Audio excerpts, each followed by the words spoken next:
Hey everyone, happy Thursday. Welcome to Virtual Veg Fest Live. We're pretty excited about our talk today. And we're excited pretty much every week, but this person I know really well. So, yay!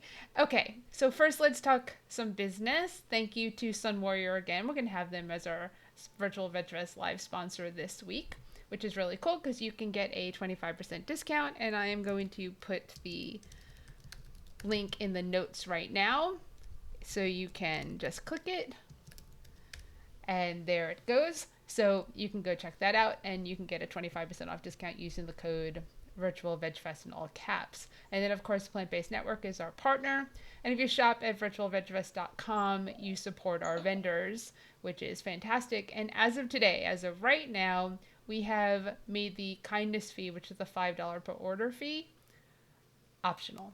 So you can choose to donate that or you can choose to not, but please go shop and support our vendors. And of course, our contest, which I keep forgetting to mention, we've got contests every month. If you go like our Virtual Veg Fest Facebook and Instagram pages, you'll be entered to win a prize pack from, I think it's Follow Your Heart and Crofters Organics and Hodo Foods this month. So we have 3 prizes.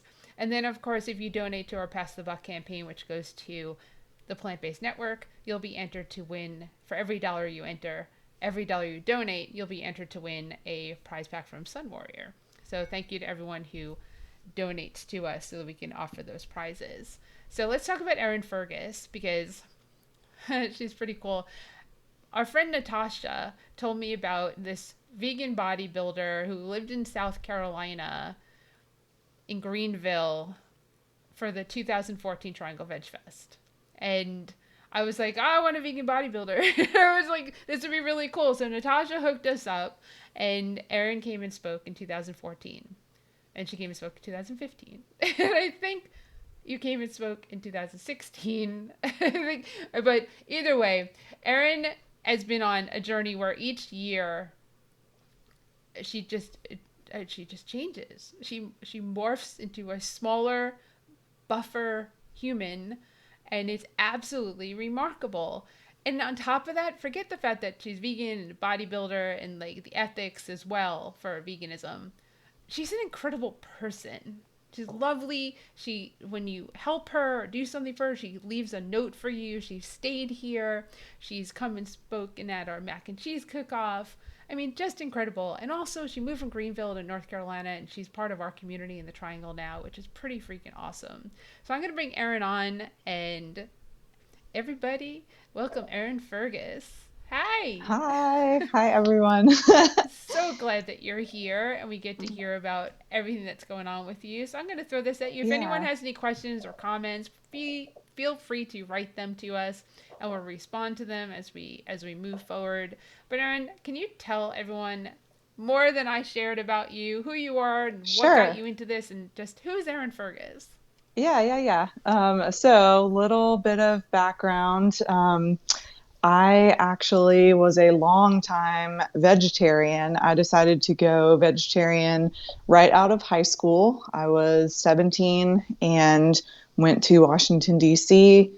and traveling from where I grew up in small town, Southeast Alabama, where it's barbecue and it's fried chicken and all of that type of thing. Had never seen any type of animal activism or anything of that nature, but I grew up in the country, and my family are huge animal lovers. So we had a lot of different animals and pets and things like that. And once I saw some PETA stuff that just like made that connection, I said, Mom and Dad, I'm going vegetarian. And they were like, okay, that sounds like something that you would do. So, okay. And so then I technically was pescatarian because I did go to college in Pensacola. And so I kind of would rationalize, like, okay, if it's fresh caught seafood, I'll eat that. But I just kind of slowly over time got more and more interested in closer to a veganism type of lifestyle. In college, I majored in exercise science because I always thought muscles on women just was like fascinating. And people have asked me, and I'm like, I don't even know how to explain. I just know that when I saw that when I was in high school, when I saw muscles on women, I just thought it looked really cool. Like I just was like, that's something that one day I would like to be able to do that. And so I grew up playing sports and dancing and gymnastics. I started weight training when I was 13, and I thought if I can do this for education and a career, that would be amazing. So majored in exercise science, ended up going into the endurance athlete route because all my faculty in college were endurance athletes, like distance runners and marathoners, triathletes and whatnot. And so got into running, and the way that you weight train in endurance is completely different than the way that you would weight train in bodybuilding. So to be an endurance athlete, you want to be light and fast. You don't want to be bulky or heavy or inflexible or any of those things that, now I know that you don't have to be heavy and slow and inflexible and be a bodybuilder. But back then, that was the concept, is that you couldn't have muscle and still run fast. So I did weight train then, but it was more geared toward trying to be lean and small and fast. So it wasn't until probably about 2010 that I started to back off on the triathlons because just all of that repetitive running and pounding got really tough on my feet and my knees. I moved to Greenville in 2013, and I had gotten closer and closer. I think I had cut out eggs and most of the dairy by the time I got there. When I moved to Greenville, I was like, oh my gosh, I have a Whole Foods and a Trader Joe's. What? I think I can be vegan now. And so, because that was the only thing, like the closest Whole Foods to me before that was like 3 hours away. And I thought that the only way you could be vegan is to have a Whole Foods in your town. So, so then I was like, I got Whole Foods, I got a little bit better job, I have money, I can be vegan. And then one of my coworkers, it's so funny because this is the actual conversation. It was wintertime, and I was wearing like a sweater with a blazer over it. And I reached out for something, and the guy was like, oh my gosh, look at the veins in your hand. You have to try bodybuilding. And I was like, what? Because veins and vascularity is a huge part of bodybuilding. So I'm like, I would have never made that connection because I didn't know at that point. But I said, you know what? That is something in the back of my mind that I've always wanted to do. And now I don't really have any excuse not to try because I retired from my other sport. I still needed a competitive outlet. And then once I thought to myself, okay, this is also the perfect time to go ahead and be vegan and like make it a thing where I just do both of these things at the same time. So March 1st, 2013 today is my first day as a vegan, and I'm going to try this bodybuilding thing. And I have never resonated with something so much. Like, this is my true home in athletics. I wish that I would have started it a long time ago because I was 29, almost 30 when I got started. I'm glad that I found it when I did. I try not to spend too much time thinking about, oh, what if I would have started when I was 25? Where would I be now? Because a lot of the people in our sport are a little bit older. They're more mature. They've been doing it for quite some time. There's women in their 40s and even 50s that look incredible because they've taken that time to build muscle over time. So starting out, I had no clue what I was doing. I just kind of was like, I went off the guy saying, oh yeah, you should do bodybuilding. And there's a show in 14 weeks or something. And I'm like, okay, everything's always come naturally to me. I'll just like lift some more weights and diet and I'll go win. Right. And so I had no idea what I was doing. I didn't have a coach. I just kind of was like looking at what I could find on the internet. I had looked up Plant Build. I looked up a couple of the vegan bodybuilders that were out there. There weren't that many at the time, but I just kind of winged it. And oh my gosh, I showed up to the first show. I got dead last. I was like, what have I done? This is awful. And my dad was like, you signed up for another show. Just don't quit. Like, what? You might as well just go at least one more time before you say you're going to quit. And I'm like, you're right. So I went and did the next show. It was a little bit better experience. And then I thought, okay, to do this as a vegan athlete, I can't quit. Like, it is. And I can't stress enough that if I was not vegan, I absolutely would have quit at that point because I would have been like, what's the point? Like, I'm clearly not good at this.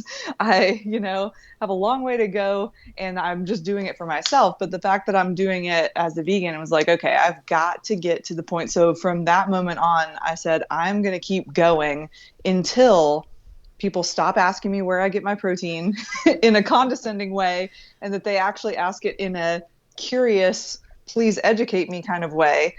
And my personal goal was to get to the point where pretty much at any point in the year, if someone sees me, they know I'm a bodybuilder. Because when I first started, I didn't have enough muscle. It was just kind of like, oh, you work out or you're fit or whatever. But like, I wanted to get to that point where people are like, you compete. Like, instead of asking if I compete, they're like, you compete, don't you? And I got to that point probably maybe about 3 years ago. So that was a good, like, personal, like, I've made it to the point where I'm not just someone who kind of does this as a hobby. I'm someone who can actually identify with this. So 2017 was when it just got amazing. I worked hard and kind of worked from the bottom to the top, and I got first place at a show on Earth Day, which was the coolest thing for veganism, and got a pro card in one federation. And then 2 weeks later, got a pro card in another federation. So 2018 was my pro debut. I had about a year and 3 months maybe from winning the pro card to then stepping on stage again. And in my pro debut, I got second in the nation. I beat a whole bunch of meat eaters. And when I say meat eaters, I'm talking a traditional bodybuilder is like meat, meat, meat, meat. Like every meal, meat and eggs. And I mean, it's not just, oh, I eat meat. Sometimes it's like I'm constantly eating ground beef, ground turkey, ground chicken, and eggs constantly. And so to go up and beat those people is just an amazing feeling, because like it's one thing to just like look good yourself, but then to be put up against other people that you're just like, you can eat as much meat as you want and you still got beat by a vegan. Like, that's pretty freaking cool. And so, at every show I do make sure to wear some vegan gear. And I can't think of a show in the last 5 years where I haven't had at least one person talk to me about veganism after, or they see my shirt, or, oh my gosh, and it's always in my bio, and so there's always that time to have conversations, because there's a lot of people who are doing things because they think that's the only way it can be done, not because they enjoy it. Like, I can't think of how many times I've seen someone like just choking down food that they don't even want to eat. And for some reason, cold, unseasoned fish is like a huge thing in bodybuilding. I'm like, why can't you at least put pepper on it or something? Like, I mean, but it's always like, it has to be like 100% bland. And everybody's complaining about like, I can't handle eating any more fish. And I'm just sitting there like, you don't have to. Like, that's the part that's so sad, is like, you don't have to do any of this stuff,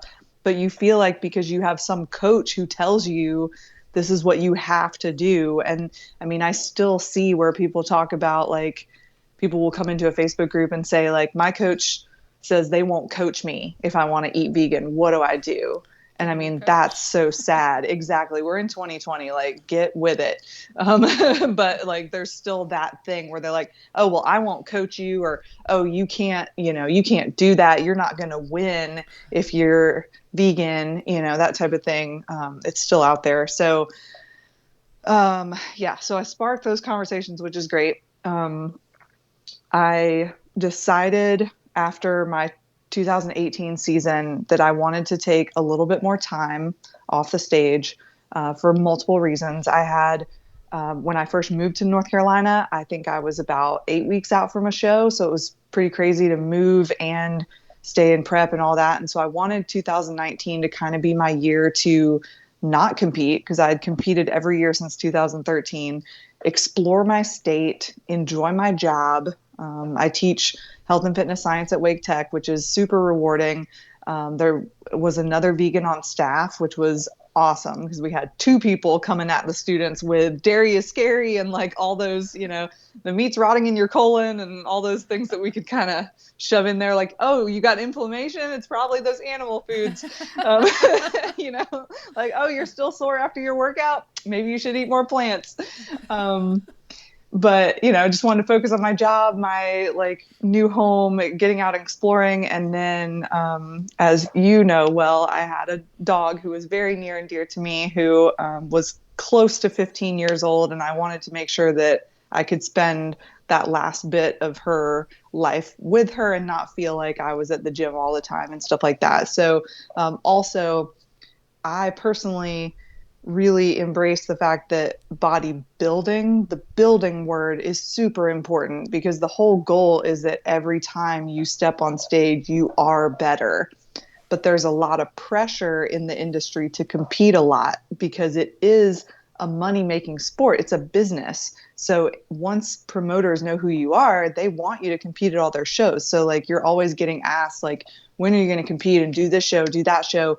And then I don't fall for this, but I know a lot of people who, once they see that leaner look, they're just hooked. They just want to be lean all the time. And if you get too caught up on that, you'll never actually progress. You're just going to step on stage and look the exact same every time. And that should never be the goal. The goal is always like you're competing against other people, but you really should be competing against your previous self, and you want to beat your previous self. And for me, like my last prep lasted 27 weeks. So we're talking almost 7 months of a very strict, well, it doesn't start out strict, but like every meal is planned perfectly and it gets stricter and stricter as you go and your cardio increases. And so, if you're doing that for 7 months, if you compete the next year at the same time, that means you only have like 5 months to get better. And as a natural athlete, that's not really possible. It's just not enough time. And so I wanted to have more time to improve. And I don't call it an off season. I call it an improvement season because that's what it's about. You're not taking time off. You're not just hanging out doing nothing. You're building muscle and trying to just like enjoy your food, eat a lot, have a life outside of bodybuilding, and just like do all this. And that stuff for me is very important mentally because that allows me to flip the switch back on to that razor focus when I'm in prep. Is like I need to feel like I live a life where I'm not a bodybuilder for a while so that I can like hone in. So just a lot of still training 6 days a week, not doing any cardio but just lifting, eating a lot of food, going and having fun, doing all that stuff. And then I decided I for sure wanted to compete in 2020. And pre-COVID, I was like, this is my year. I have taken all this time off stage. I survived my dog's passing. I've just become the strongest human being I've ever been mentally. Like, this is my year. And so I started prep on March 1st because that was my vegan anniversary. So it was like, what better time to start? And, the gym's closed 3 weeks later. Yeah, it's like the COVID anniversary too. Yeah. It's like all coincided. Yeah. So basically, 3 weeks into a bodybuilding prep, the only thing that changed was I was doing 5 minutes on the elliptical before I started lifting. I mean, it was like nothing really had changed. And so, I mean, I had this very clear, like, I could quit now and I would lose nothing. Like, what I've done 3 weeks of this, that's literally nothing. And that wasn't okay with me because I'm not a quitter. And so I said, you know what? This is something I've been working on since 7 years before this. And it is something that I do year round. And I love to train more than anything. Like, I will train for hours and hours and hours. The dieting for me is harder, but the training, like, that's my jam. So I'm like, okay, I just have to figure it out. Like, I already had some dumbbells at home. I got on the Dick's Sporting Goods website and chose a couple things to make my home gym a little bit more complete. And then I still had to teach weight training from my home. So I'm like, what role model would I be if I quit and I'm supposed to be continuing to teach? So that, that was helpful for me as well, to have that, like, I have this live audience of like 75 students that I told them all that I was starting this prep. So like, who would I be if I was like, oh, never mind, you know, like Right. I'll just Yeah. stop exercising now. So, oh, my dog's dreaming right now. But so I, got my dumbbells together. I have a pull-up bar, and I was able to attach bands from it and like have attachments hanging off the bands. And I was like creating all these machines. And so I'm like posting some of that stuff on social media, and I call it exercise engineering. And it's just like, look what I rigged up today, and like just rigged up all these things. And so it was, as an exercise scientist, that part was fun. I'm like, I'm creating machines out of things that are not meant to be exercise equipment. And that kept me engaged. And I just, I had this personal goal this year of I want to see if I can get to 7% body fat, which is very extreme. That's why I just say I want to see. I don't know if I can or not, but like that was my goal, and I didn't want to give up. So even if I don't get to step on stage at all, I'm still going toward my goal. And already 4 of my shows have been canceled. I've been in prep for it'll be 29 weeks on Saturday. So that'll be 2 weeks longer than I've ever done before. And I still have 5 weeks to go because one of my shows got postponed. But the hope is that I will be on stage October 24th in Durham. They have not actually released the location because they don't know if it's going to be able to be open to the public. But that's the hope. And I'm already thinking I'm going to eat at Earth to Us after. So that's my intention. Probably going to get a whole bunch of to-go food from Earth to Us. I'm just going to say that now. I was just looking at the nachos last night, and I sent that to my friend, and I said, this is where I think I want to eat after. But for that show, I'm going to compete in women's bodybuilding, which I have not done since 2015. And the interesting thing is that in the 2 pro cards that I have, they're both women's physique, but one of the divisions they call it fit body. So it's women's physique, but it's in the high heels, the like 5-inch heels that are terrifying. And I really had been wrestling with like, do I want to still compete in that division? But that federation has bodybuilding. So you can have a pro card in one division, but you can compete as an amateur in any other division.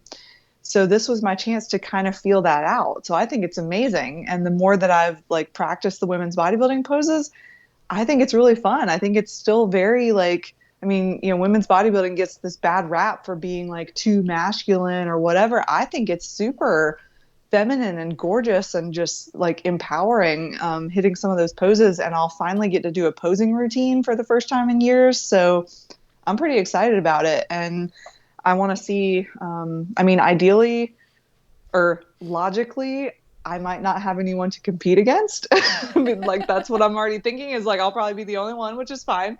But I have decided I would like to already compete next year. I wasn't thinking that before, but I watched this one show live. They were live streaming the show, and I just thought, you know what? Let's go for it next year. Like, I wasn't planning on that, but I just had this feeling of just like it washed over me, and it was just like, let's do it next year where I feel like I can have a real season, because I'm so happy with where I've taken my physique now. And I know mentally that I can do anything, and so it's like, why not turn around and go for next year too? So next year I plan on doing some more women's bodybuilding and just seeing, I don't know that I would ever get a chance to win a pro card in women's bodybuilding because I don't know if there would be enough people to compete against, but I'm going to just go for it. And then the other show that I'm hoping happens is November 14th in Syracuse, and that would be with the pro women's physique. And we were supposed to compete August 22nd, which is the day before my birthday, August 29th. Sorry, that was another one that got canceled out of the many. But August 29th in DC, we were supposed to have our big, big show. And I know a lot of the women who were going to do that are showing up in New York. And it will be the first time that I'm going against a pro vegan competitor. So I am very excited. Her name is Ida Leo. Her Instagram name is Babe Gorilla. It has some numbers. I should have looked it up ahead of time. But so we're in touch. We cheer each other on all the time. Like, she looks fantastic, like incredible. And the fact that both of us will be, I mean, to have two vegans in any show is crazy, but to have two pro level vegans in women's physique, which is the most muscular category, that's just epic. Like, I'm so excited for that. That's So, incredible. Okay, so yeah. to go backwards, some people who are not from North Carolina, Earth to Us Vegan Comfort Food is a restaurant in Durham, North Carolina, that has stuff like cauliflower wings and nachos and some really delicious Some food. burgers Yeah, and some yeah. burgers. Yeah, so definitely comfort food, which would be perfect for after your event. Yes. And mac and cheese. Mac and Yeah. cheese. That Yep. type of stuff. Yeah. Yeah, That kind of stuff. definitely, definitely.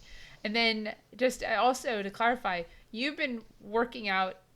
You worked. I say you. It's not current tense. You worked out in your house for 3.5 months when COVID Yeah. started to get Yeah. to springboard your physique for this. And that's. I mean, Yeah. that's most of the time that you've been working out to get you to where you are now. Right. Yeah. Cause I thought, I mean, there's a lot of thoughts. I think I'm just wired so, everybody's like, oh, you're so disciplined. And it's like, I just have been disciplined my whole life. Like I started playing piano when I was 5 and was already like competing in piano when I was like 7. So, I mean, I've had a structured competitive life, but I also, when I get something in my mind, it's like, that's what we're doing. Cause that's what, like with the vegetarian, it was like, tomorrow I am vegetarian. And then March 1st of 2013, it was like, today I am vegan and I am a bodybuilder. And like, when I have those type of hard lines, like I'm not going back from that. So, the day that I found out the gym was going to close, it was like, you have two choices. You can either let this kill your workouts completely and potentially sacrifice what you've been building for 7 years now. Like that's the thing, is it's not just about my 3 weeks of prep. This is about all the muscle that I built over 7 years. And I refused to let anything take that muscle away from me. I worked so hard for that. So it was like, I'm not allowing this little bump in the road to mess up what I've been working on for so long. And then, another thing I remind people is when I first started bodybuilding, becoming pro was never in my mind. That was a possibility that was so far. Most people get into competing and they want to go pro on their first show. They're just like, I want to be, they just like come in with that, like, I want to win everything. I want to do it on the first time. I want to be pro. And it's like, that's all they think about. But I just came in there like, okay, this is cool. I want to try it. Like, it'd be cool to win. But I never, ever in my wildest dreams thought I could go pro. And so the fact that I even have a chance to step on a pro stage is like, that's a dream that I never even thought that I could ever reach. So, just I have to keep going. Right. So couple of comments while you were talking. Okay. One, Cynthia Cox said sculpted vegan, which yeah. And then Glenn Spoon has made a couple of comments. One was if Venus had a gym membership, which is actually What? if Venus had a gym Oh. membership, right? Which is cool. And then he just said everybody has been getting fatter during COVID, and she's getting ripped. So what I did is I panned out so people could see more of your body. Oh, yeah. I mean, I can like Yeah, because flex out a I little bit definitely if did I need that. So to. you could totally pose right now and people would see more of exactly. Because I have like, it goes all the way down to like the eat more on your shirt. You can see all of Okay, that. yeah. It's eat Yeah. more rabbit food is what it really says. It's one of my favorite. And of course, I'm just like sweating because this lamp is so bright, but and it's just like that's part You're like sweat glistening. constantly. But Yeah, so I mean, for people to understand, exactly to understand how fit you are at this moment in time, and it's right during COVID. I mean, look at your arms. I mean, you show if you follow your Instagram, which is Vegan Fergie Fitness, right? If you follow that, you'll see poses. Erin's always posting like her progress whenever she's competing, even when she's not competing. But I mean, it's I mean, really, your progress yeah, and your and go ahead. well, and the crazy thing right now is like, I mean, really the only thing that matters in my sport is how I look. It doesn't matter. Like, I mean, my height matters just because they want to put me with women who are closer to my height if there's enough competitors. But like, my weight does not matter.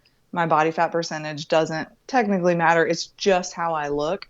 But, you know, the thing that was so interesting is I wanted to see how much different my weight would be this year. And for me, starting being in lockdown, like mentally was so hard for me because when you're used to being in a gym environment, you are surrounded by mirrors at all times. You have incredible lighting. You can just see yourself all the time. And here I was stuck in my house where I have like two tiny mirrors.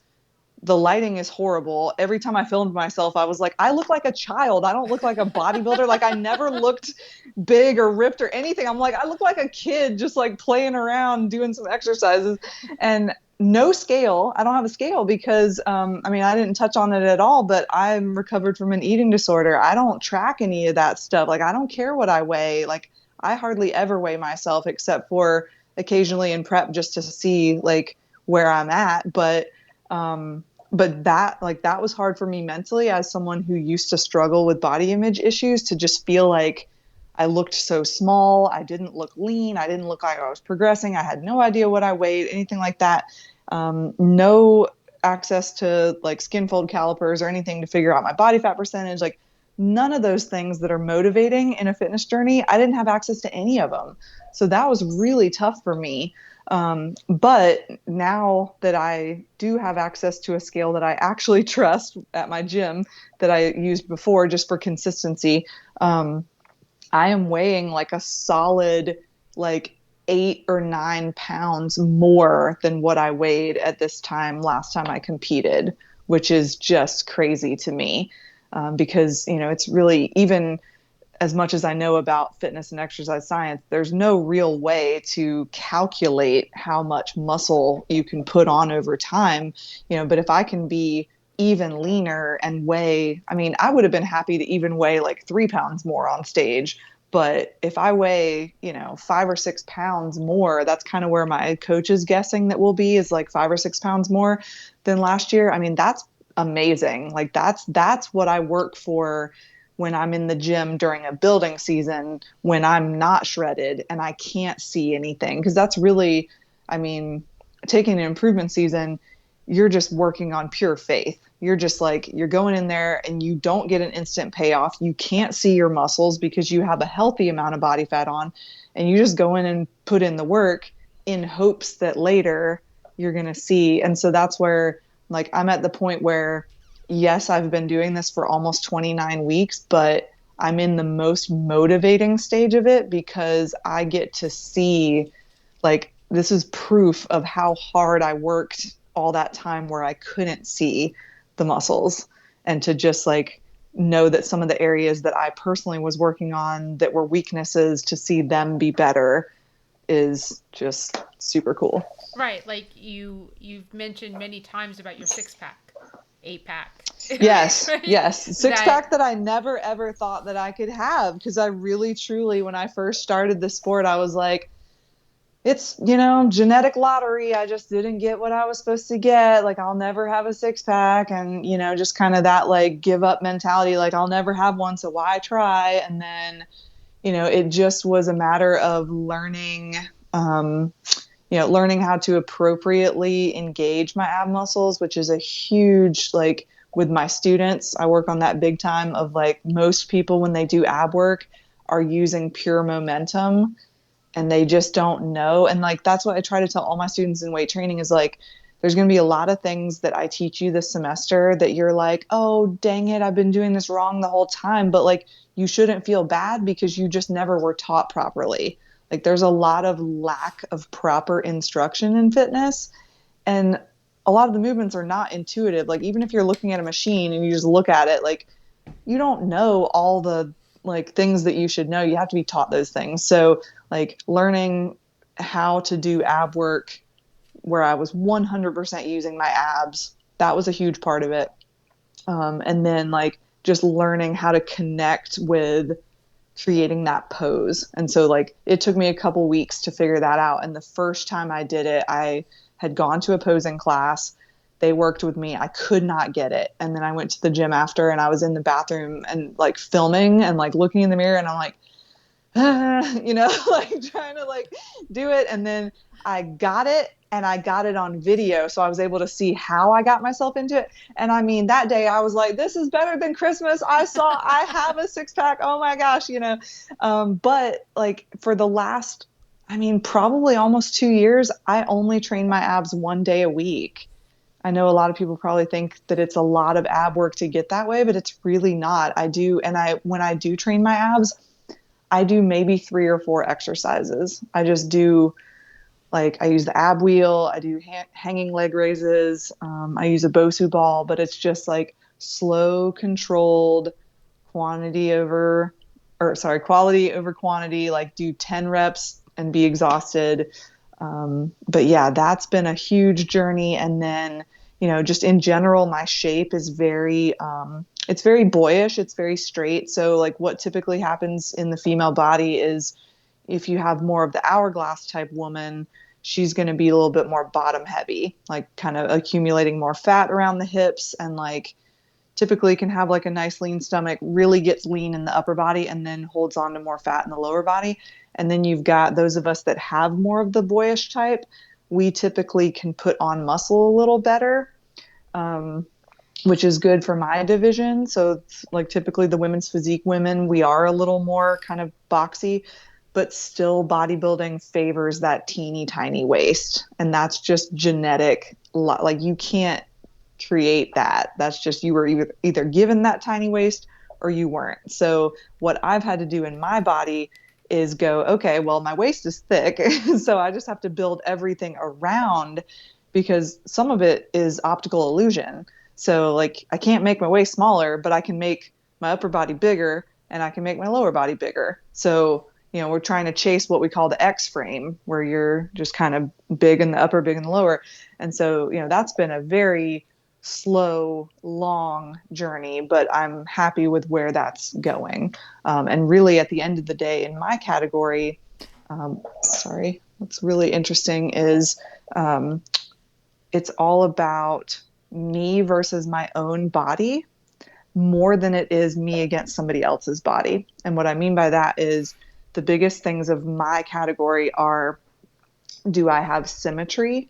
Do I have proportion? And do I have flow? And so that means on my body, when you look at me, you should look at my body and your eyes should not be drawn to one spot immediately. So like if you have someone on stage who has, let's just say, let's say you had huge shoulders and the rest of your body looked like a twig. Okay. So the eyes would go to the shoulders and you're like, that doesn't match. But you need to just like, when you look at the body, you just take it all in, it flows together. And so they take into the account that I am on the smaller side. I'm 5'4", and my stage weight is probably going to be about 125. So, I mean, I'm not very big and my bone structure is small. I'm on the more petite side. So they don't expect me to be massive. They're looking at me as, okay, she has a smaller bone structure, but for her bone structure, do her muscles match? So is my upper body and lower body in good balance with each other? Right side, left side, and front and back is what they're looking for. And then they're also looking for conditioning. So when we say conditioning, we mean how lean are you? And a couple of the general thoughts in bodybuilding is that conditioning is going to win over size every time. So if I have someone who's standing next to me who's 5'9", 150 pounds, completely jacked, but she's not lean enough, I'll still beat her, because because you have to be lean enough to see all the muscles. Because that's another thing, for me to actually show that I've developed all my muscles, I have to get lean enough to show them all. And that's the big thing about like, you just try to get lean without losing the size. So at this point, I'm at the point where I just need to try to maintain the density and not look like I've just starved this whole time. I need to just look like I've taken the fat off so that I can show all my big muscles. But another thing is that they typically say that bodybuilding is judged from the back. So if you can look really good in your back poses. So for women in general, the last place for us to tighten up, it's always like a race between all the competitors, is the glute and the hamstrings. It's like nearly impossible for a natural competitor to get that way. So that's kind of the area that I have my eye on right now, is just like looking for changes there. No, it's remarkable. And as someone who's seen you every year since 2014, I it's to It's watch night and day. to watch Yeah. someone get bigger but smaller at the same Yeah. time is incredible, because that's exactly what's happened. And you're saying that you weigh more, but that your weight isn't fat, your weight is muscle. Right. Right? And that's, I mean, that's, and you had no proof of that until you got to a place where you could actually weigh yourself. I mean, Yeah. that's so cool. And trust me, when I first was able to step on a scale, like I thought I was going to weigh way less. And I think, so just to put it in frame of reference, so about the heaviest I've weighed in an improvement season is about 150. When I first started prep, I think my weigh-in was 145.5 or so, because last summer I was 150. Then when my dog passed away at the end of August, I kind of wasn't eating enough just from being sad. And so I lost a couple pounds there. And so I think when I started prep, I was about 145.5. I think when the gyms officially closed, I was down to like 142.5. And then I didn't have access to a scale for 4 months or something. And I was like 135 or something. And I was like, what? I mean, my brain exploded, because I thought I looked like I had to have been like 128. Like I thought I was just kind of like, I'm almost there. And so I was just like, this is amazing. So instead of like any normal person would be like, what? I didn't lose enough weight. I was like, I have held on to so much muscle mass. This is amazing. Like, because like I said, visually, it really is about how I look. It really does not matter, how much I weigh. Right. And so just to, so for me, I'm like, and when I came into this, I had said if I could be 125 on stage, but absolutely shredded to the max, I would be so happy. So, I mean, that might be where we end up. That's so cool. So we have a question from Sydney, and she says, Okay. what do you do to get the hamstring? To build it or to show it? Because to show it at this point is going to be just keep on dieting. But so the biggest thing with the hamstring muscle is, I'm going to go into teacher mode here for a minute. So with our hamstring group, your hamstrings are responsible for 2 different joint motions in the body. So if you go into just like a gym and you're just looking at machines and you don't really know a whole lot about fitness and weight training and whatnot, you're going to see the leg curl. The leg curl is the hamstring machine, right? So the leg curl is when you're lying face down and you're curling your legs up behind you. So the average person thinks of hamstrings as just being curl the legs, but the hamstrings also help you, if this is my body standing, helps me go from leaned forward to standing upright, because the hamstring muscle crosses the joint at both the hip and the knee. So you have to target the hamstrings from both of those angles. So your movements like the Romanian deadlift, the good morning, those are movements that have you coming up from a bent over position. That's using the hamstrings and the glutes. And then leg curl type things. But also in the hamstring, you have like 3 muscles back there. So you can play around with, if you're using something like a leg curl, you can do toes out, you can do toes in. When you're doing things like your Romanian deadlifts and your good mornings, you can do stance where your feet are right together, stance with your feet wider, that targets the different areas there. All right, so she And that's, said, yeah, so she said to build it, and then she said, so mhm. deadlift was one of the things. Yeah. Romanian deadlift is the most hamstring dominant one. And I try to put as much variety into so one of the things I do with my Romanian deadlifts is partial reps. So you're bending down and you're coming up to not quite all the way straight and squeezing the crap out of your hamstrings the whole time. I'll do one-legged variations, which target it really well. Feet all the way close together, feet out wide with toes turned out. And then the leg curl, like same thing. I'll use the machine with different, you can do stability ball leg curls, other stuff, dumbbell leg curls. I mean, there's all sorts of things, but yeah, just keep on hammering them because that's actually one of the areas that's been really exciting to watch for me is the hamstring area, because the way the posing is in women's physique, you don't ever really get a chance to show off your hamstrings. But when I do posing for women's bodybuilding, when you're in a side pose, you press one leg against the other and you just like try to make that hamstring look as big as possible. And I took a picture a couple weeks ago where I could see the notch in the bottom of my hamstring. And it was like, that was a new level of, so for me being an anatomy nerd, it's like each year I get these new levels of things that I've never seen on my body. And so to have like, I can't really explain it any better than it was just like a notch. It's like a chunk that's taken out of the bottom of your hamstring where it goes from one muscle to the other. Like to see that on my body was like, what? And that's why I'm happy to do women's bodybuilding again. Cause it's like, this is different, like back when I did it years ago, I didn't have enough muscle to like see these things in the poses, No, that's really neat. So I know at the events, one of the things that I find to be really cool is that after you speak, a number of kids come up to you and they want to know, like, how do you do this? How do you do this as vegan? How do you look? This is starting in 2014 and you've completely morphed even since then. But so many of the kids like come up to you and just want to know all about this. And then Cindy just asked if you eat tofu.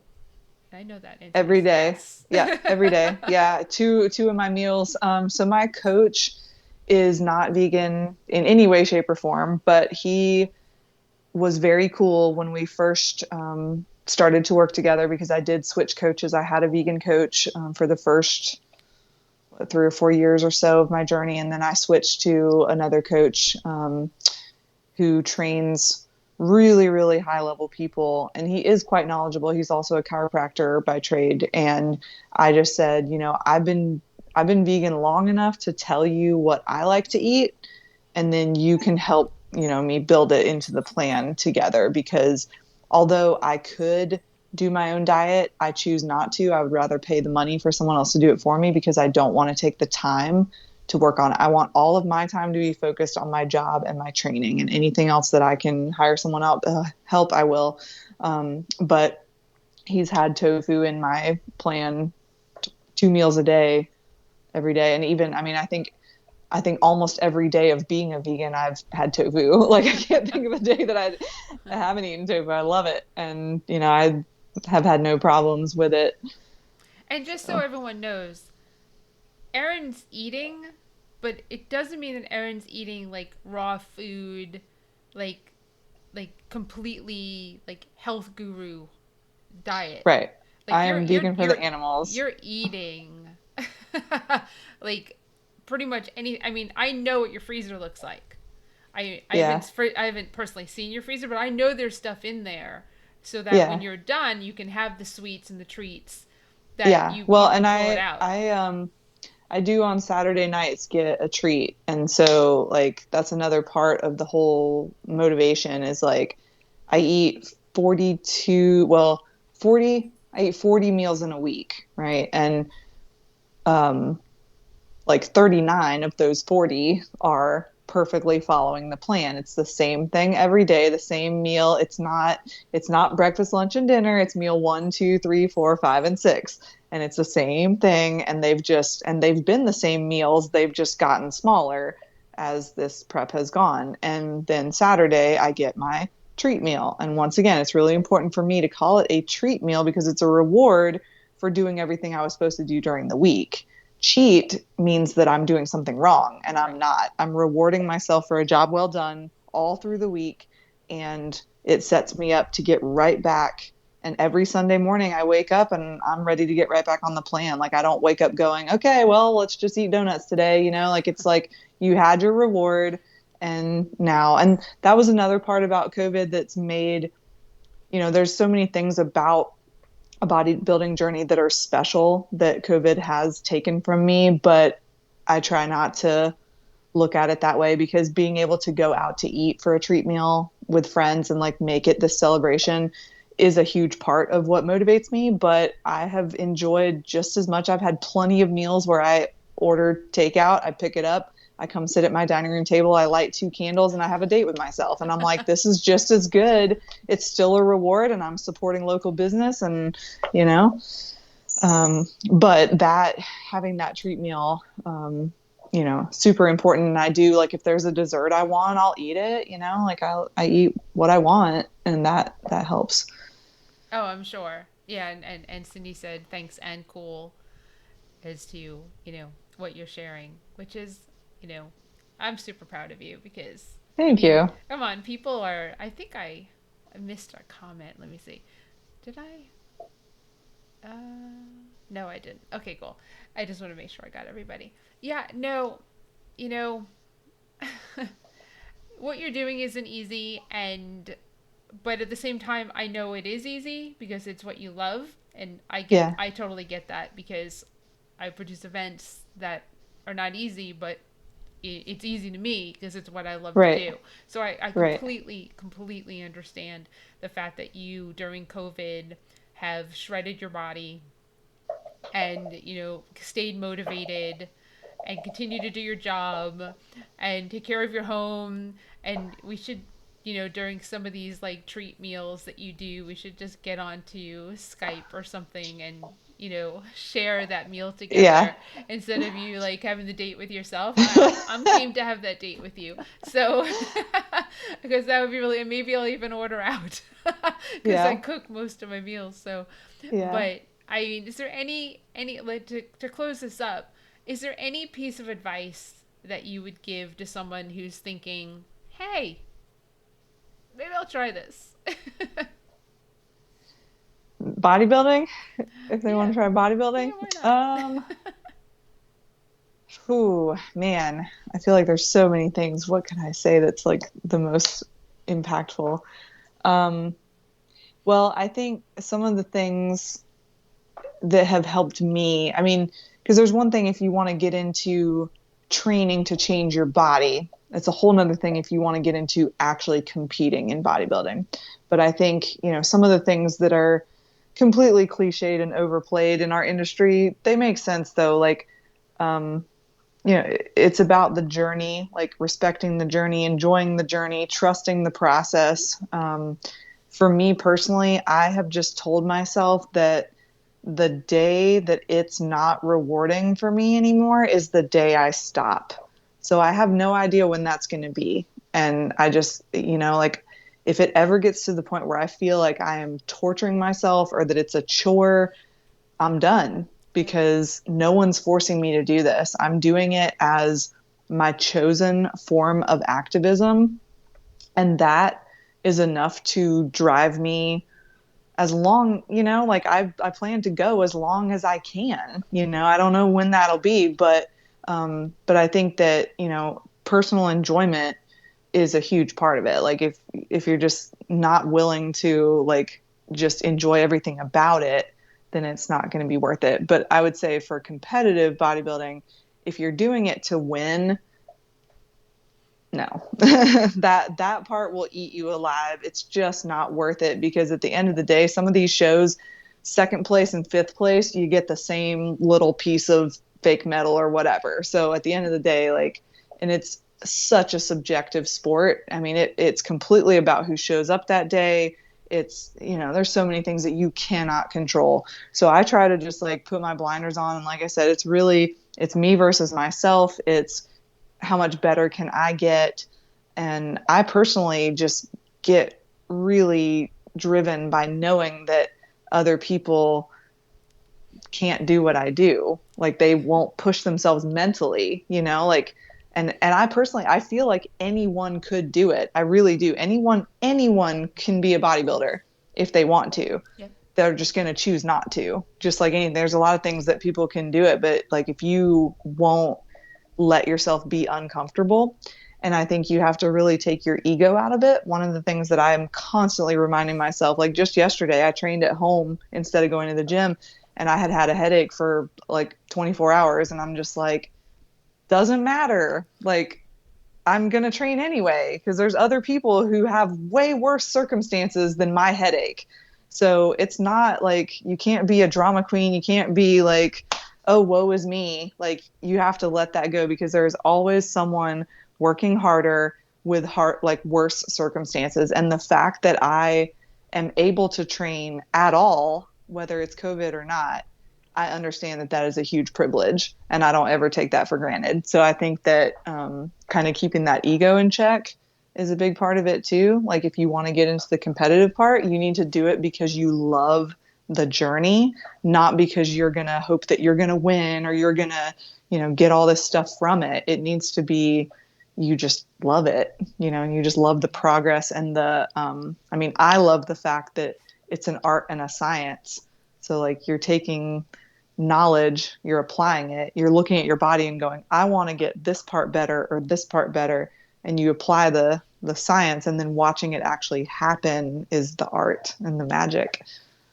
That's So. really cool. And Cindy, while you were talking, said about me saying, let's do our dinner date, was that's so nice. And then good advice, Oh. good advice that you were saying. And then, yep, it's mindset gratitude with a thumbs up. And you're right. And everything that you said, just so everyone knows, it can apply to bodybuilding, it can apply to running, it can apply to losing weight, it can apply to Absolutely. any single thing. And the only one thing that I would advise people is if you're hurting, take a break. Right. Yeah. Not that. Yeah. Right? Don't Yeah. don't do anything that's going to hurt yourself, because then you just set yourself back from moving forward at all. So headache, Yeah. yes. Like, don't break anything. Right? Right. Don't Yeah. harm yourself to the point where you can't do this. Yep. Yeah. So Well, and I mean, a big thing that, I think sometimes people think that like where I'm at just like fell into my lap. But I mean, the thing is, I make choices every single day that go toward my goal, whether I'm in a prep or not. Like it is an everyday decision to wake up and say, okay, I'm going to do my cardio. I'm going to follow my meal plan. I'm going to keep a positive mindset, or if I need to have a moment where I'm upset, feel it, get over it, move on, but it's like every day is a choice. And so like, even if you don't make the right choice today, you could make that choice tomorrow, and people just continue to choose not to make the choice. And that's what like discipline is, simply just, it's the sum of little choices that build on each other. yeah, there's anything that COVID has helped me understand is one day at a time. Yeah, I'm absolutely. a forward thinker. I'm always have the goals, and I've always got this and this that it happens in this month and that month, and you're like always constantly thinking about that. But now it's like nope. Yeah, no, my bodybuilding preps are one day at a time because there's no possible way on March 1st, if I sit there and think, wow, I got to make it to November 14th, like that's ridiculous. Right. No, I got to make it through March 1st. And that's what, like, that's even now, it's like, okay, just do today. Do today the way that I'm supposed to. I wake up every day and I go, you got to do your training and you got to do your job. And that's it. Yep.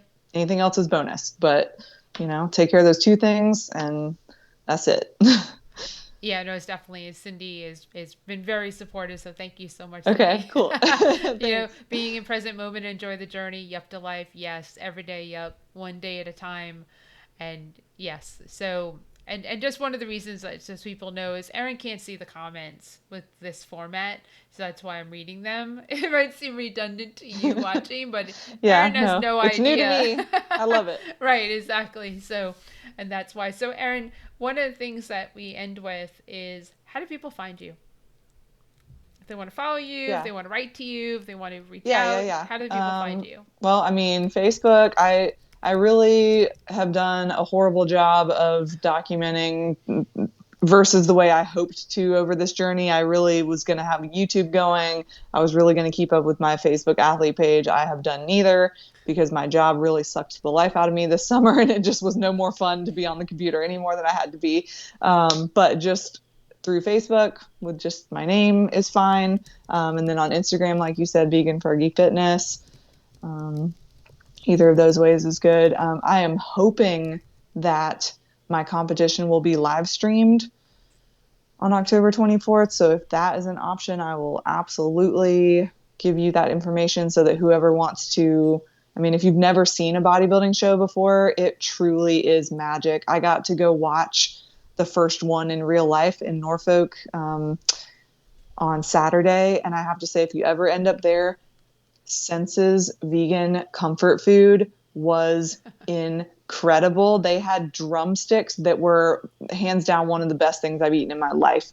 Absolutely good. But I got to see a show in real life for the first time this whole year, and it was just like, it is just magic. Just watching people get on stage, knowing, especially this year, I mean, anyone that makes it on stage is just incredible. So I really hope that people would be able to watch. And if it was on Facebook, a lot of them, they've streamed them on Facebook, and then you can comment and stuff along, and then they'll record it and I can go back and read the comments. So that would be awesome. Yeah, it's pretty remarkable to watch a competition. I've seen one live. I've seen you. I've watched your videos of you live. Mm-hmm.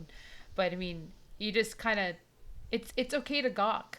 It's one of those Yeah. moments where Yeah. that's the whole point of the people on stage. Right. And Yeah. you like literally just sit there and you think I'm just gonna like watch for a second, and then like 15 minutes goes by and you're like, I'm still watching this because they keep putting more people up with these muscles. Yeah. It's absolutely remarkable. Yeah, and Glenn said can't wait to see you kill it. So that's thank you. Yay. Thank you. That's awesome. Because you're going to, and you're vegan, and I know that your bio they announced that you're vegan when you're up on stage, which is Yep. pretty freaking amazing. So, Erin, thank you so much Yeah. for Thank joining you. us. I mean, I miss seeing you. I hope to, you know, One day. yeah, I know. Eventually, when everything gets back to whatever normal is, then, I'll definitely see you because I know all of us ladies in the triangle will get together and, Yeah. do something. It'll be food related. So, Yes. and then Cindy also said, yes, you're going to kill it. So thank you, Oh, thank Cindy. you. That's Thank you. awesome. And then we got claps from Jamie. So thank you. Yay. That's awesome. All right, very cool. We never know if there's going to be a lot of comments or not. So you just kind of go with it. So, Erin, thank you. Have a great rest of your day, and Thank you. we'll You too. close out with my final closeout. And I love you very much. Oh, thanks. Bye. Bye. So, everyone, thank you so much for joining us for our talk with Erin Fergus. It was as awesome as I anticipated it to be because she's incredible. So, as we close out, please wear a mask over your nose, under your chin. I don't have one with me today. It's in the car. And so please do that. Make sure you social distance, take care of one another. So the only way that we can get back to in-person events, or for me to even see Erin and go for a meal without it having to be virtual, is if we all do our part to take care of one another. And one of the best ways to do that is to wear a mask. Just please. And then, of course, we're in the United States. We're heading into the election, less than 50 days to go. If you want to work as a poll worker and get paid, you can do that. Just go look up in your state and figure out how you can, and make sure that we have enough polling stations so people don't have to wait hours, half a day, a full day to cast their vote. And of course, early voting. My vote went in the mail yesterday and is on its way, and in North Carolina you get a text to let you know what stage it's at. So it was really cool to vote from my desk. If you're in a state where you can do that, please do it. And, make sure that you're safe and that you still get your right to vote, because it is your right. People fought for us to have that. So execute it with whomever you choose to vote for. Outside of that, on Saturday, we have a cooking demo at 4 p.m. Eastern Daylight Time, which will be cool, with Chef Suni. I have no idea what she's making, but pretty excited about having another cooking demo on. They tend to be pretty popular. The only bad thing is you don't get to eat the food, but we get to watch it. It always influences what I make for dinner that night. Outside of that, have a great rest of your week. Thursday, we'll see you on Saturday. Take care of one another. And again, thank you. Bye.